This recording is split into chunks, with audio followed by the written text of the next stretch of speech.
Hello, everyone. This is Jack Baynes, and welcome to Jack Baynes Religious Study, week beginning the 23rd of November 2020. So, the topic of the week is the cosmological argument. So, what is the cosmological argument, you may be wondering? The cosmological argument is a theological argument underlining that God exists since only He could create the universe and understand and start causality. Causality is a series of causes or actions between people, not just people, but things, objects, and forces. Let's say one had a strawberry chocolate piece from Quality Street Roses. This was caused by a sugar temptation, giving that the effect. This may, in turn, have been caused by a rejection of a sugar diet. You don't want to die off on sugar no more. And that may have been caused, that particular diet may have been caused by wanting to be healthy. This set of causes is what we call cause and effect. Causes that have like effects that create other causes.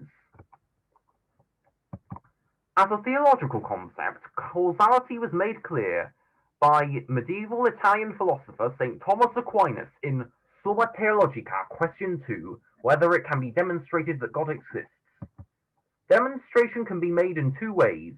One is through the cause, and is called a priori, and this is to argue from what is prior absolutely. The other is through effect, and is called demonstration a posteriori. This is to argue from what is prior relative only to us.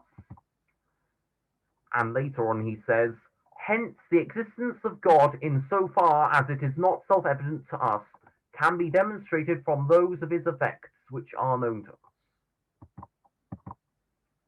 So other scholarly views on the cosmological argument include the people before Aquinas in the Islamic Golden Age of philosophy, where Akindi and Al-Ghazali created the Kalam argument, which has the same ideas, really, that the world must have a cause just like everything else. The world can't have been created out of nothing. The world must have been created at a particular time. The cause of the world must be something which doesn't have a cause.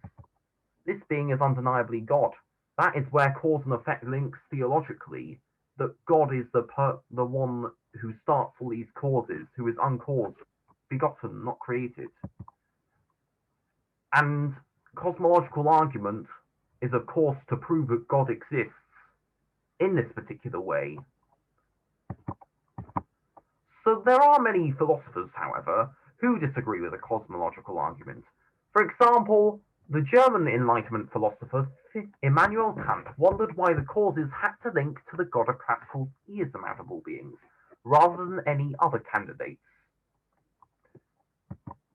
Bertrand Russell thought that we don't need a universal view, since most people only want a partial explanation. He thought we can't prove a teapot that orbits Mars or Earth. We can't prove that it does that, since, well, we couldn't prove it or disprove it. We can't get into space unless you're in NASA, and even so, will you be able to prove in every single way? He's saying, just stick to what we do know, stick to what we want to know about God, and how we can access God through the anthropic means.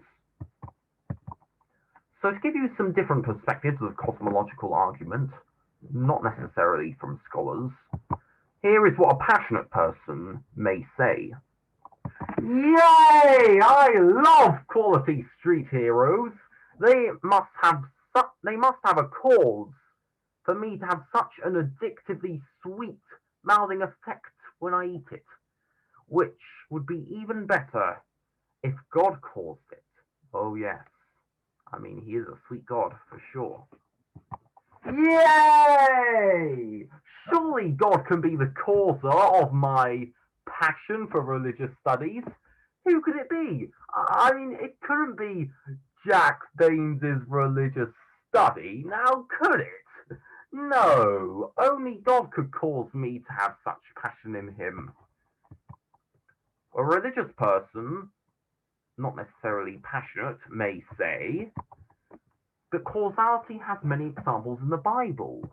We have Genesis chapter 7, verse 4, New King James Version, that reads, "For after 7 days, or 7 more days, I will cause it to rain on the earth 40 days and 40 nights." God was the person who caused the flood and restarted earth again. God is a definite causer.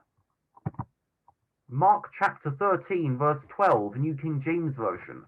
"Now brother will betray brother to death, and a father his child, and children will rise up against parents and cause them to be put to death." Cause, that is. That's an eschatological last day cause there. That God will cause. So the conclusion here is Scripture, and there are quite a few more examples, Scripture sees God as a causer, definitely a causer, but also the causer. Remember Genesis chapter 1, verse 1. In the beginning, God created the heavens and the earth. That was the first cause in the whole Bible. So it ties in with the cosmological argument quite well there. If we wanted to simplify the cosmological argument, though, in a passionate religious way, then we need a weekly limerick, which goes a little something like this. Cosmos and cause mean that God exists. St. Thomas Aquinas first mentioned this. Except for the Muslims at hand, but vetoed by Russell and by Kant, despite the passion in many Bible verses. Thanks for watching. Jack Baynes Religious Study.